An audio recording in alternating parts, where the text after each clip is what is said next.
So let's say you have non-Muslim friends and they're going through some mental health problems, difficulties, stress, depression.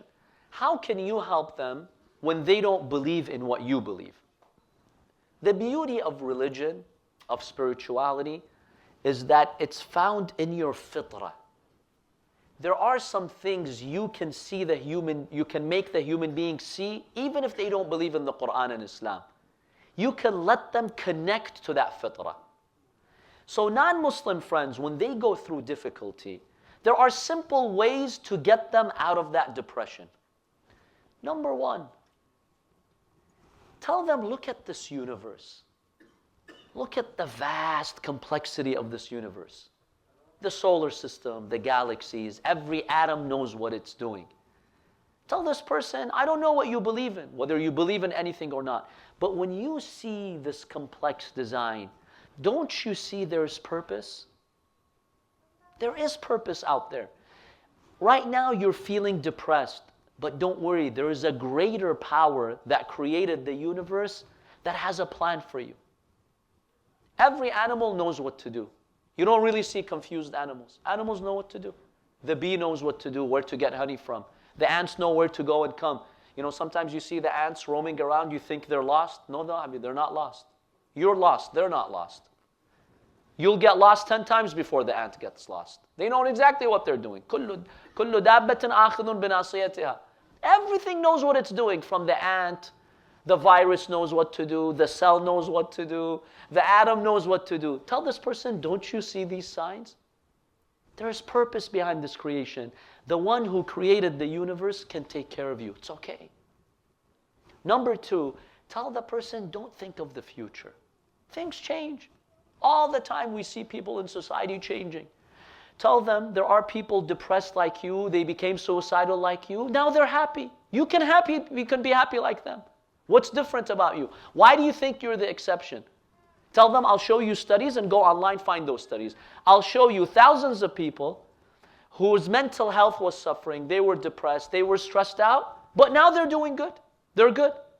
So if they made it, you can make it too. See, that's how you give them hope.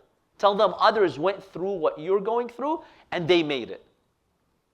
Number three, give them exercises.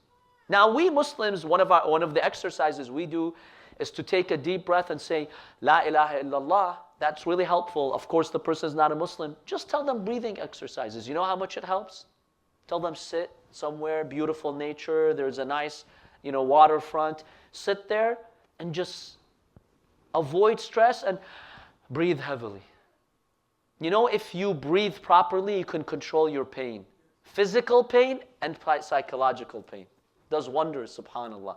There are breathing techniques. Teach them those breathing techniques. So give them hope. And then the most important thing, show them care. People who lose hope, they feel as if no one in the universe cares about them. Sometimes one care saves a person. I'll share with you 2 quick stories about this. Once I read this online. There was a lady who was suicidal. She wrote about her experience and how she was saved. She was asked, what got you out of severe depression and suicide? She wanted to kill herself. What got you out of that? She said one word. What's that word? Hey. They told her, what do you mean? She says, at the peak of my depression, I went on an online forum. And I said to the forum, I'm depressed, I need help, I need tips. People were busy. She said, no one responded to me. Except one. He didn't feel like responding to me, or he didn't know what to say. All he responded to me is, hey. She said, I felt there's someone in the universe who cares this much to say hey to me. That saved my life. Can you imagine? One word, hey, one word.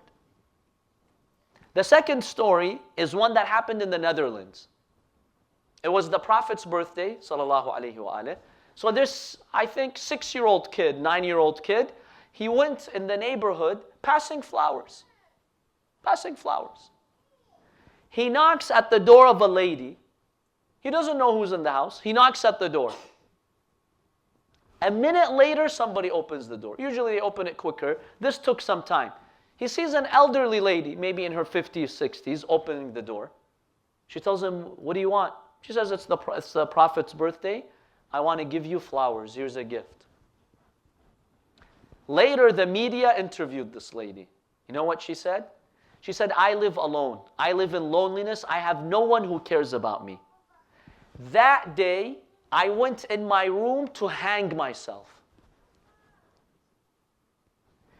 I was about to hang myself when somebody knocked on the door. She says, no one knocks at my door. Nobody even cares that I exist. I said, somebody's knocking at my door? Let me see who it is. She goes, she opens the door. She sees a boy with flowers. He says, today is my Prophet's birthday. Here's a flower. She says, the flower of that boy saved my life. I said to myself, there is still someone out there who cares about you this much to give you a flower. Don't underestimate even a flower that you give to a person. As-salam you say to the person. Hey that you say to the person. Don't underestimate that. One word, wallahi, can save someone's life. Show them care. If you see someone struggling, tell them, I'm here for you. I'm your friend. Whenever you need anything, call me. I'm a message away. These words comfort them. So these are some ways to help them.